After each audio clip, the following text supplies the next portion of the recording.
ప్రియులారా, తుని దగ్గర నుంచి దాదాపుగా 30 కిలోమీటర్ల దూరంలో మాసంపల్లి అనే గ్రామం. ఇక్కడ మన రవణ బ్రదర్ల దగ్గర చుట్టాలు ఉన్నారు. ఇక్కడ వాళ్ళ రవణ బ్రదర్ల పిన్ని గారు కాలం చేస్తే ఇక్కడికి వచ్చాము. చూడండి ప్రియులారా, ఈ ప్రాంతం అంతా కూడా చూపిస్తాను. ఈ గ్రామంలో దగ్గరగా ఒక 100 గడప అలా ఉంటుంది. ఇదంతా కొండల ప్రాంతం. సిగ్నల్స్ టవర్స్ కూడా ఉండవు, ఇక్కడ ఏమీ అవైలబుల్గా ఉండవు. అయినా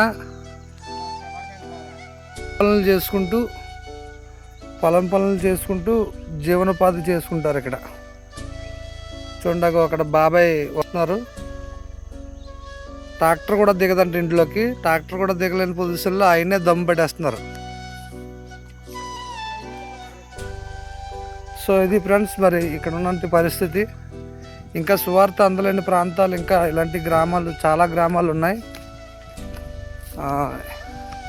ఇదంతా కూడా అడవి ప్రాంతంలో ఉంది. అయినప్పటికీ మరి ఈ మధ్యలో కూడా కుటుంబాలు కాపురాలు ఉంటున్నారు. మరి ఈ ప్రాంతం కూడా మనం వచ్చి సువార్త ప్రకటించినట్లయితే మంచిదన్న ఆలోచన.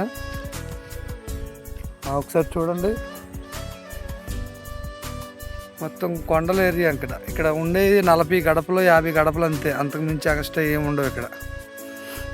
ఇదంతా కూడా ఇలాంటి పొజిషన్లో అందలేని ప్రజలు చాలామంది ఉన్నారు ఇక్కడ.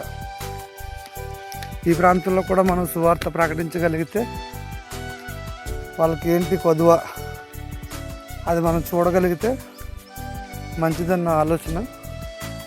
పొద్దున్నే తెల్లవారుజామున 5 గంటలకి బయలుదేరి వచ్చాం ఈ గ్రామానికి.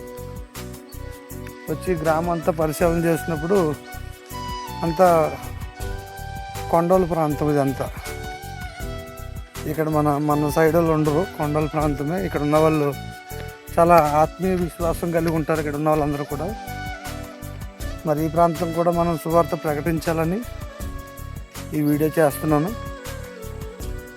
ప్రతి ఒక్కరు కూడా చూడండి, ఇది గ్రామం. ఎదరికెళ్ళాక మీకు గ్రామం చూపిస్తాను. ఆ తల్లిగారు కాలం చేశారు, రవణ అన్నయ్య వాళ్ళ పిన్ని గారు. ఈ గ్రామంలో వాళ్ళు నివసిస్తున్నారు చాలా కాలం బట్టి. 70 గడప. ఓకే. ఇక్కడ పాస్టర్ గారు ఎవరైనా వస్తున్నారు ఇక్కడికి ప్రార్థన చేయడానికి గట్టా? బయట నుంచా? సిగ్నల్స్ ఉండవు ఇక్కడ. బిఎస్ఎన్ఎల్ ఒకటి, మిగతా ఇంకేమి లాగో. ఇలా ఎక్కడికి వెళ్తుంది ఇలాగా? ఓకే.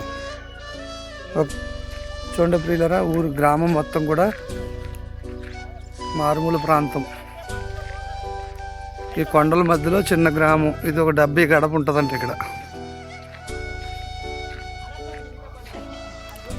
సో ఈ గ్రామానికి కూడా మనం వచ్చి సువార్త ప్రకటించాలని నా కోరిక. మనందరం కూడా దీనికోసం మనం ఆలోచిద్దాం.